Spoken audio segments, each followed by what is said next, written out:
Estamos de regreso en Altavoz por Vital 91.1 FM y las redes sociales de Tribu Televisión. Vamos a conversar acerca del miedo en la noticia. Usted seguramente ha escuchado recientemente que en todos los medios no presentan los asesinatos de los cuales el país es víctima, los homicidios, pero está bien que se informe esto, ¿no? Pero no puede ser todo el menú trágico, porque las noticias malas enferman. Y al respecto, este libro, Miedo a la Noticia, que aquí lo presento, es escrito por Armando Ábalos, un conocido periodista para muchos, reportero que se ha hecho de a pie, de calle, quien nos presenta por esta obra y sobre el miedo a la noticia. ¿Enferma, Armando? Buenos días. Buenos días, bienvenido. ¿Enferma a escuchar noticias negativas? Así es, y hay una comprobación científica de toda esta avalancha.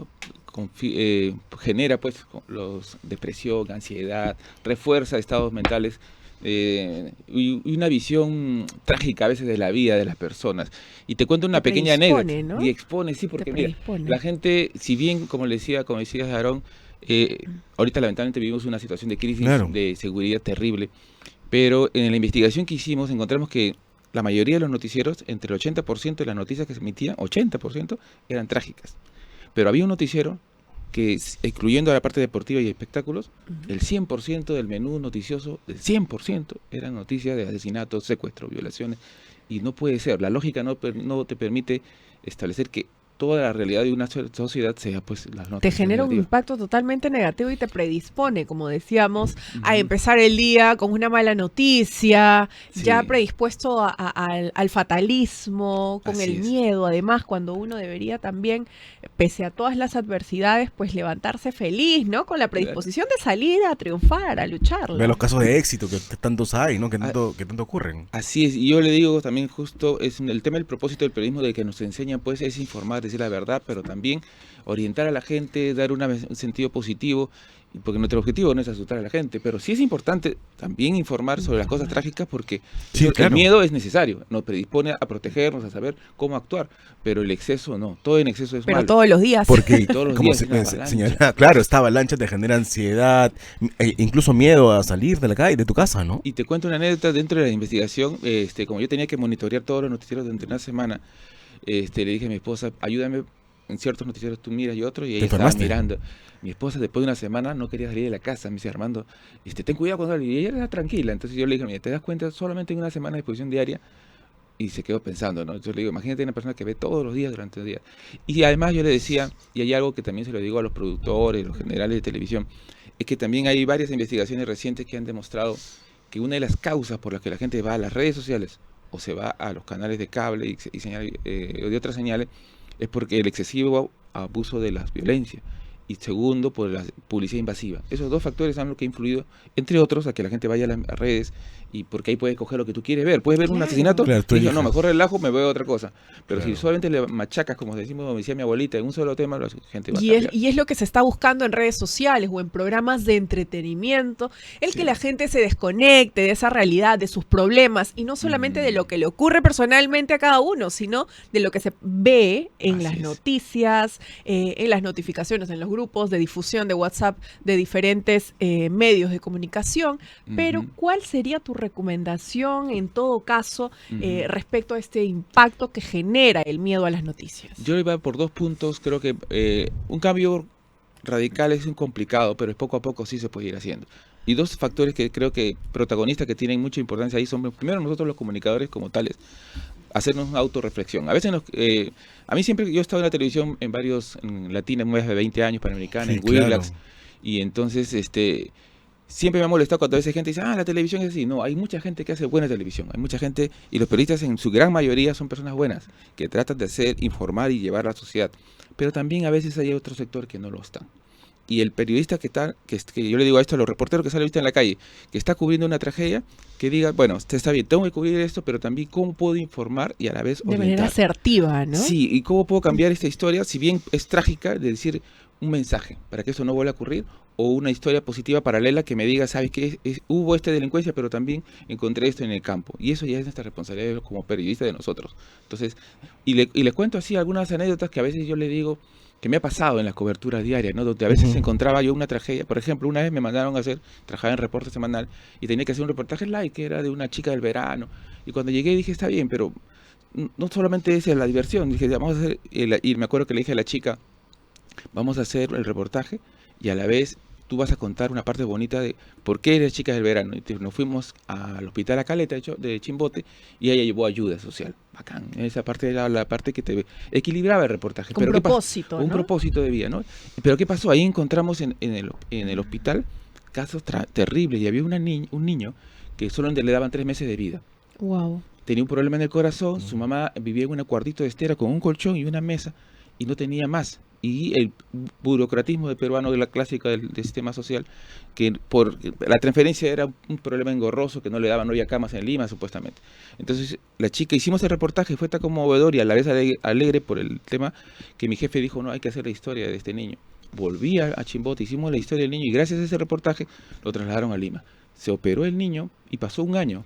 Se lo llevaron a Argentina para seguir otras operaciones, y recuerdo que estaba en Latina y me llaman por teléfono, me dice, te llaman desde Buenos Aires. Y dije, pucha, ¿quién será? Y contesto, y era la mamá del niño, para agradecerme que el niño ya había pasado todas las operaciones y ya estaba a salvo. Qué bueno. Y se había recuperado y estaba, o sea, al final el reportaje le salvó la vida. Esas cosas son muy valiosas para un periodista, y creo que ahí marcaba la diferencia cuando tenemos la voluntad de hacer, ¿no? O sea, está bien, nuestros jefes nos pueden dar la realidad puede dar una cosa, pero nosotros siempre tenemos transformar una Armando, cosa. ¿tú crees que hay un facilismo por parte de los, ya sea editores, periodistas, ¿no? Directores, para utilizar policiales y no ver las noticias bien contadas que pueden generar impacto? Así es, ese me ha tocado exactamente el dedo en la llaga. Para mí es el facilismo de decir, y yo siempre digo, no puedes buscar resultados diferentes haciendo siempre lo mismo. Y en la televisión ha pasado eso.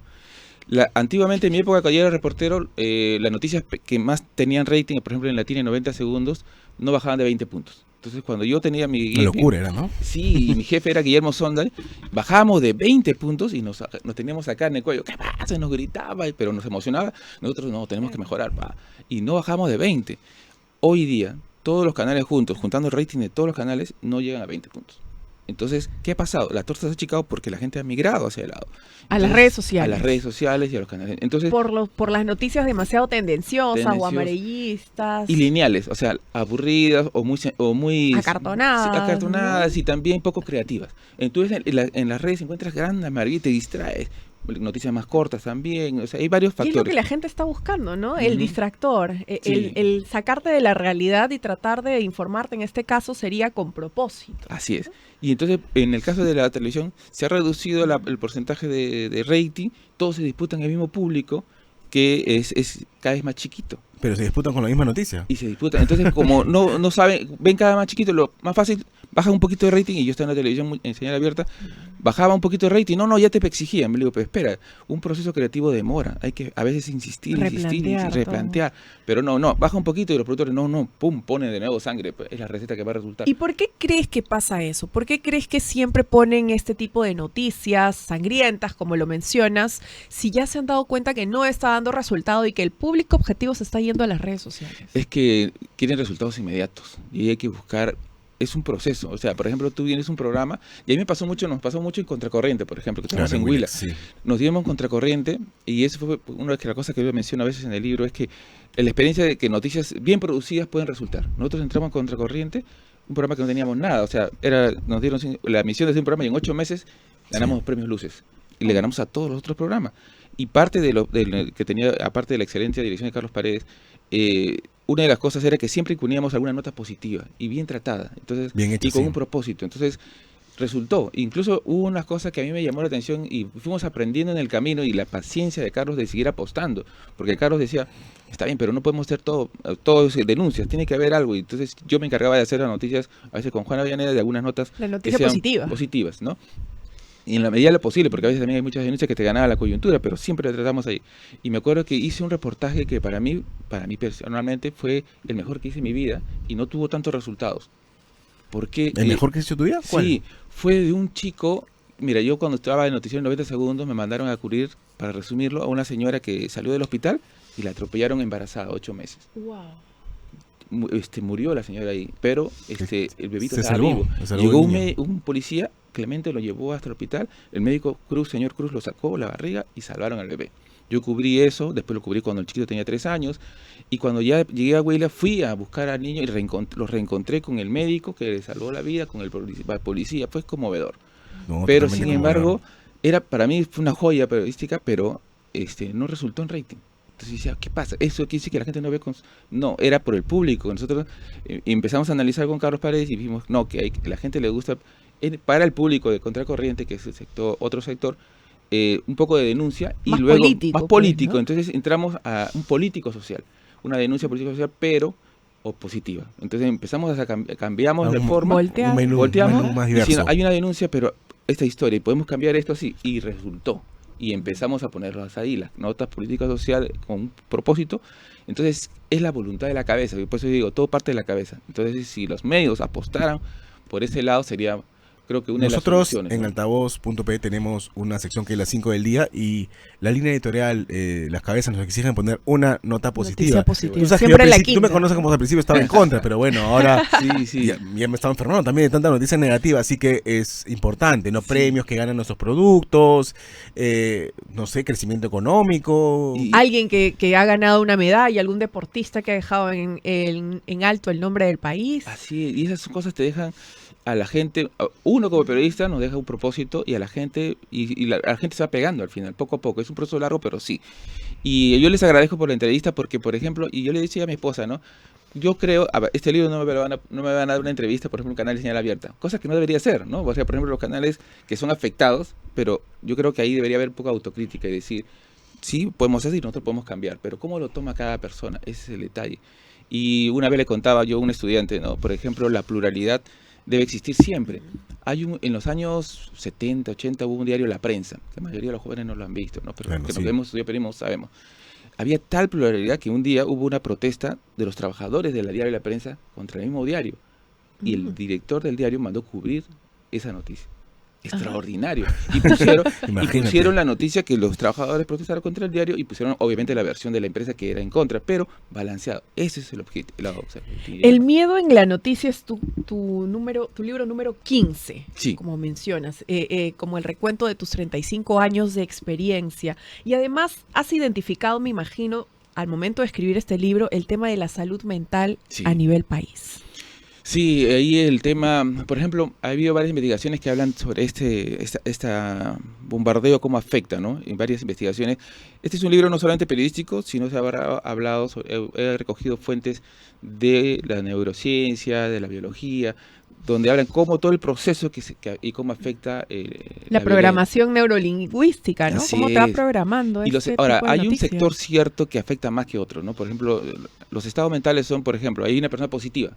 Entonces, siempre va a tender a ser positivo a pesar de que haya la avalancha. No, vamos adelante. Pero hay Claro. gente que no. Que es depresiva, Sí, digamos. Se bajonea rápido. Se bajonea ¿no? rápido. Y tú sabes que ha habido una investigación muy interesante en Estados Unidos, en la Universidad de Oxford, donde encontraron que solo el 30% de las personas en el mundo tienen un gen que lo predispone a ser resiliente. O sea, si viene una crisis, puede resistir y afrontar. Solo el 30%. Estamos hablando del 70% de las personas no lo tiene.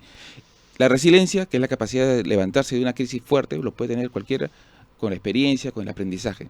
Pero biológicamente solo el 30%. Quiere decir que el 70%, si tú lo machacas todos los días que el mundo es No, gris, lo bajas, lo tiras lo al vas a piso, bajar. ¿no? Estamos hablando de ¿Cómo encontramos el libro? Mira una noticia, Armando. Bueno, ¿O dónde lo encontramos? ¿Dónde? Sí, en las redes sociales estoy publicando y lo mandamos también por Aula Courier a diversas regiones y lo ofrezco en mis conferencias donde dicto también personalmente. ¿Tienes alguna próxima? Sí, vamos a hacer una en la Universidad Peruana Unión, estamos coordinando justamente eso y vamos a ver cómo nos va. ¿Y cómo te van a encontrar en las redes sociales? Invítalos a seguirte. Sí. Yo como Armando Ábalos, periodista, tenía una página de Armando Ábalos, ¿qué tal Pepa? Porque yo no soy muy bonito. Armando Ábalos, ¿qué tal Pepa? Sí, Pepa porque era la Pepa de la noticia y lo que me falta a mí, bueno. Muchas gracias, Armando, por la entrevista. No te preocupes. Y bueno, así acabamos altavoz.p, altavoz por Vital 91.fm y las redes sociales de Tribu Televisión. Muchas gracias, Alisa, muchas gracias, Armando. Gracias, Aarón. Quédense conectados a este segundo bloque que viene viene nuestro colega Rumi Ceballos con más noticias. No se vayan. Son los 91.1 de Radio Vital. Ya van a ser las 8 de la mañana, así que le damos pase. Que tengan buen día. Buen día, chao, Adriana.